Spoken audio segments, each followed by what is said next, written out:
Turkiya fuqarosiga 62,5 ming dollar undiriladigan bo'ldi. Demak, do'stlar, diqqat qilamiz. Tushuntiraman. Bugun fuqarolik ishlari bo'yicha Uchtepa tumanlararo sudida muhim bir sud majlisida qatnashdik va bu sud majlisi bizning foydamizga hal bo'ldi.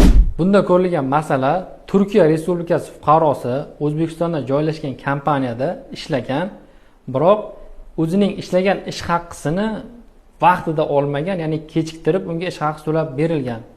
Shu holatda biz ish haqqini kechiktirganlik uchun pullik kompensatsiya undirish yuzasidan fuqarolik ishlari bo'yicha Uchtepa tumanlararo sudiga da'vo ariza kiritdik va ushbu da'vo arizamiz to'liq qanoatlantirildi. Ya'ni Turkiya Respublikasi fuqarosiga 60 ming dollar ish haqqi uchun kompensatsiya va 2,5 ming dollar ma'naviy zarar undirib beriladigan bo'ldi. Buning uchun fuqarolik ishlari bo'yicha Uchtepa tumanlararo sudining bugungi sud raisiga o'zimizning rahmatlarimizni aytamiz.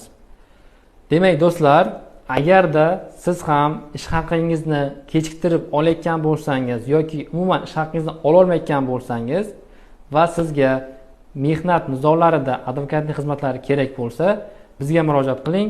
Biz bu masalada sizga yordam beramiz.